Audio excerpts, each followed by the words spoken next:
Tara, samahan niyo po ako dito po sa isa sa pinagmamalaking pasyalan po dito po sa probinsya ng Rizal. Dito po sa Daranac Falls na matatagpuan po sa bayan ng Tanay. Ayan, nandito na po tayo sa may entrance. Makikita nyo po, open po sila mula alas 8 ng umaga hanggang alas 5 po ng hapon. Ang entrance po nila ay 75 pesos para po sa matanda at 50 pesos naman po o 50 pesos naman po sa mga bata. So patungo po sa sinasabing falls, madadaanan po natin ng isang hanging bridge kung saan po ay makikita nyo po mismo yung ilog. Ayan. Ng mga panahon pong ito medyo masama po ang klima. Kaya kung makipansin nyo po, medyo malakas po ang hangin. Subalit marami pa rin po tayong mga bisita na nadatnan sa mismong lugar po ng Daranac Falls. Ano po?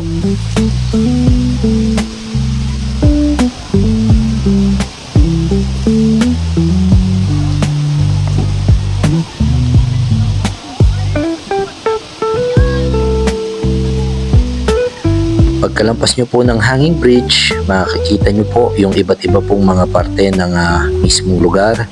Meron po dito mapuno at saka po marami po mga hats. Narito na rin po yung mga anuhan po nila ng mga safety gears, mga souvenirs. May mga ilang tindahan din po na matatagpuan sa mismong lugar.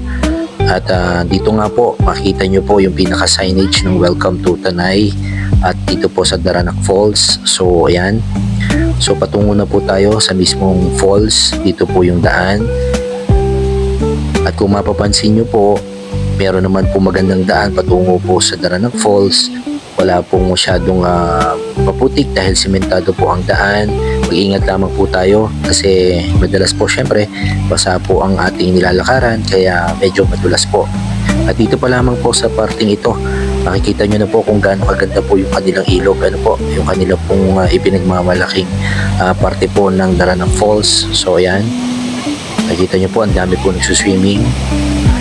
At patuloy po tayo ng maglalakad papunta po doon sa Daranac Falls. At ang sabi naman po nung nagturo po sa atin ay medyo malapit na po. Ano po? Huh? Ayan, bad si kuya. Anyway, ayan, siguro galing na po sila sa falls. May mga suot na po sila mga safety vest. Ayan.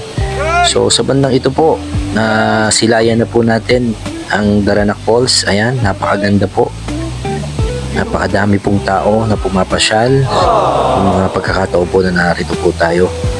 Ayan o, napakaganda po.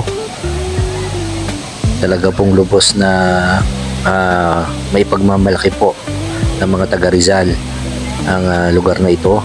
Ayan, ang dami po nagsuswimming.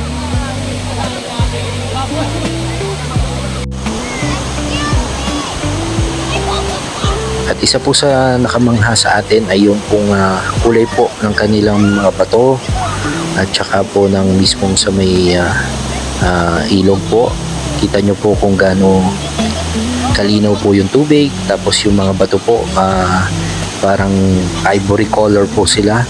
So napakaganda po ng lugar.